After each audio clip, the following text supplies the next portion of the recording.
tabas na lahat. Meron tayong garlic, meron tayong lemon grass, meron tayong ginger, at saka long grain hot pepper, dalawang sibuyas, dalawang talong. Mamaya na yan ang kahatiin kasi pag hinati mo yan ngayon mangingitim pag hinati. So mayroon din tayong coconut milk, 2 lata, at yan yung ampalaya, bitter gourd. Siyempre ang seasoning natin asin lang, at saka yan ground black pepper, at saka yan yung vinegar. Nasa ganda nga ng lalagyan ng vinegar, oh. Yan, oh, yan ang vinegar. Wine glass po yan.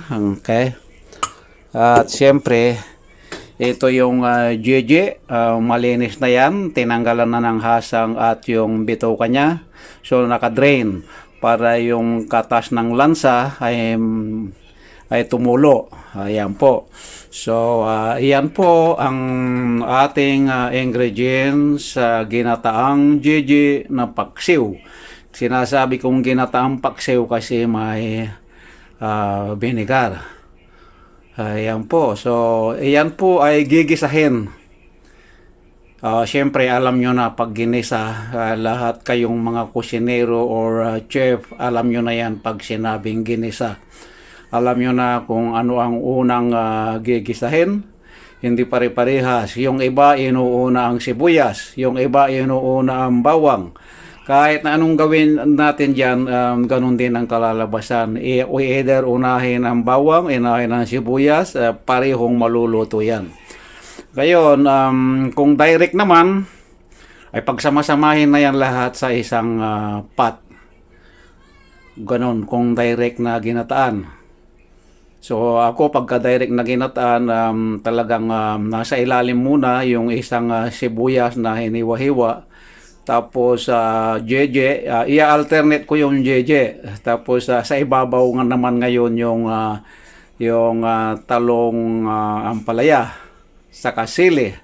Pero yung mga luya, ano lang yan, i-sprinkle yan sa bawat layer or sa ilalim or sa ibabaw. Basta yan siya. Tapos, ang pagkakaalam ko dito, saglit lang lutuin. And 20 minutes, less than 20 minutes, kung direct, luto na yan. So actually, pag nagluluto ako ng ganyan na direkta, 15 minutes lang luto na pagka ganyang ready na lahat. Alright, so abangan na lang mamaya at lulutuin na mamaya. Andyan lang muna yan, naghihintay, standby dahil mamaya pa kakain kasi saglit lang lutuin. At actually hilaw pa yung hilaw pa ang kanin. Ibig sabihin hindi pa nakasalang kasi maaga pa. Preparasyon pa lang po ito mga kapatid. All right. So see you soon.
Bango.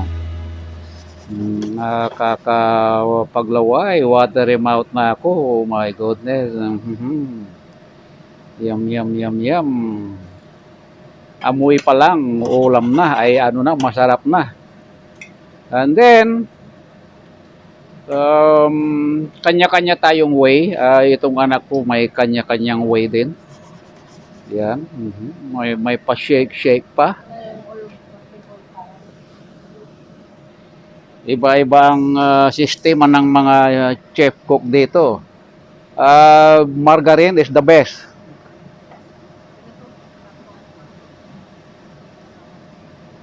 But Pumantika yung mamaya itong ano eh.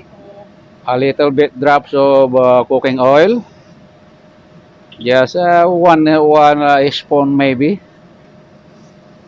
Yan ang sistema niya. And then ito ano lang ito, medium heat, wag i-high. And then ayan, coconut milk. 2 latang coconut milk. Wow, yummy, yummy in my tummy. And then another 1 can of